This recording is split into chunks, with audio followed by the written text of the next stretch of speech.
Assalamualaikum warahmatullahi wabarakatuh. Hello everyone, my name is Rossi Salwa Berliano, and I'm going to do some presentation about the realism and postmodernism theory in international relations. The first material is about the realism theory in international relations. So, realism is one of the main theories in international relations that focuses on power and conflict as factors shaping interaction between countries. This theory assumes that the international system is anarchic, where there is no central authority that regulates relations between countries. Therefore, countries must rely on themselves to ensure their security and survival. Okay, so next there is the main assumption about realism theory. So the first one is anarchy. The international system has no central authority that regulates relations between states. Second is nation states. Nation states are major actors in international relations. Third is national interest. Countries act based on their own national interest. Fourth is power. Power is the main tool that states use to achieve the goals. And the last is conflict. Conflict is an inevitable phenomenon in international relations. Next, this is the important figures from the realism theory. The first one is Niccolò Machiavelli, 16th century Italian philosopher best known for his work The Prince. Second is Thucydides, ancient Greek historian who is considered the father of realism. Third is Thomas Hobbes, 17th century English philosopher best known for his work Leviathan. And then the Kenneth Waltz, the 20th century American political scientist who developed the theory of neorealism. And the last is Hans Morgenthau, 20th century American political scientist who is considered the father of modern realism. Next, this is the branches of realism theory. So, the first one is classical realism, the most traditional branch of realism, emphasizing the concepts of anarchy, national interest, and power. Second is neorealism, a more modern branch of realism, emphasizing the structure of the international system as a determining factor in state behavior. Third is offensive realism, a branch of realism that focuses on how states seek to minimize the power of other states. And the fourth is defensive realism, a branch of realism that focuses on how states attempt to defend themselves from external threats. Next, this is the criticism of the realism theory. So the first one is too pessimistic. Realism is often criticized for being too pessimistic about the nature of international relations. Second is too much focus on nation-states. Realism has been criticized for focusing too much on nation-states and ignoring other actors in international relations, such as international organization and multinational cooperation. And the last, or the third, is the too deterministic. Realism was criticized for being too deterministic and leaving no room for human agency and change in the international system. The relevance of realism theory. Although it has been widely criticized, realism remains one of the most influential theories of international relations. This theory provides a useful framework for understanding various issues in international relations, such as war, international cooperation, and nuclear proliferation. This is the examples of realism theories. So, the first one is Cold War.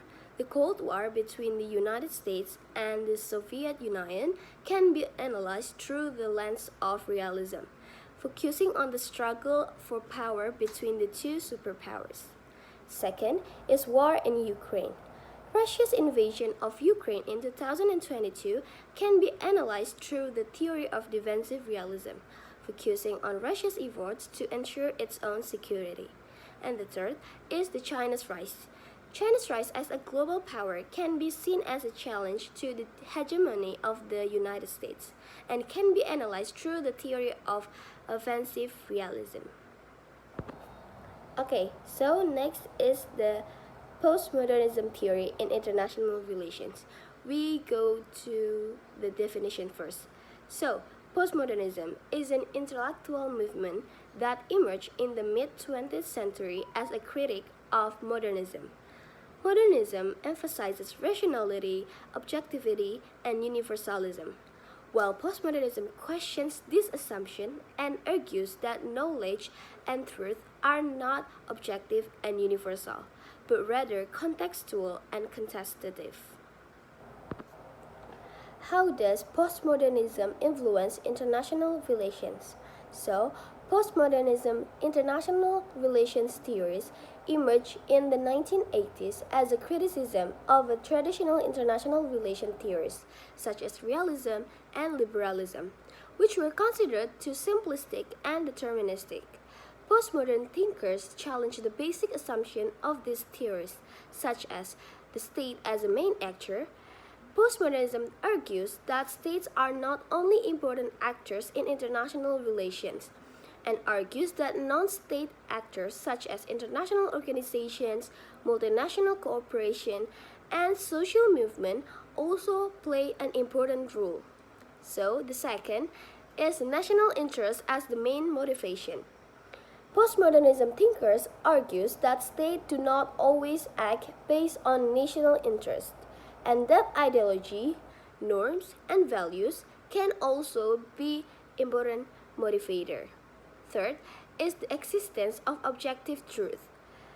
The postmodernism thinkers argues that there is no objective truth in international relations, and knowledge is always produced from a particular perspective.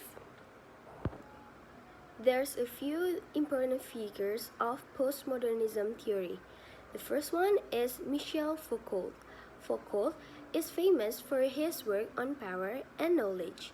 He argues that knowledge is not neutral, but is produced and maintained by power relations. Second is Jacques Derrida. Derrida is famous for his work on deconstruction, which is a method for analyzing text and discourse to show how meaning is unstable and always changing. Third is Richard Ashley. Ashley was one of international relations' earliest and most influential postmodern thinkers. He argues that international relation is a scientific discipline that is socially constructed, and that international relation knowledge is always produced from a particular perspective. This is the criticism of the postmodernism theory. The first one is relativism. Critics argue that postmodernism is too relativist and doesn't offer an adequate explanation of how the world works. Second is pessimistic. Postmodernism is too pessimistic about the possibility of social change. Third is the difficulty in producing policies. Postmodernism was criticized for being difficult to apply in practice and produce concrete policies. Okay, so this is the comparison about the realism and postmodernism theory in international relations. The first one is from the focus. Realism focuses on state power and security, while postmodernism focuses on knowledge, discourse, and identity. Second is from assumptions about the country. Realism considers the state as the main rational actor in the international system, while postmodernism considers the state as a social construction shaped by discourse and ideology. Third is from the state motivation. Realism argues that states always act based on national interests, while postmodernism argues that states can also be motivated by ideology, norms, and values. Fourth is from views on truth. Realism believes in objective truth, while postmodernism argues that truth is contextual and contestative. Fifth is from the research methods. Realism uses empiricism and positivism research methods, while postmodernism uses hermeneutics and deconstruction research methods. 6, or the last one, is from the examples of issues studied. Realism examines issues such as the balance of power, war, and diplomacy, while postmodernism examines issues such as human rights, environmental security, and identity. Okay, so this is the last step, is conclusion. Both realism and postmodernism theory offer valuable insights into international relations. Realism provides a powerful framework for understanding state behavior, while postmodernism offers a critical and reflective perspective on the strengths and limitations of international relations knowledge. Understanding these two theories is critical to understanding the complexity of international relations in today's world. Okay, so that's all from my presentation. I hope you can learn about the both theories, the realism and postmodernism theories, from my presentation. And thank you for your attention. Wassalamualaikum warahmatullahi wabarakatuh.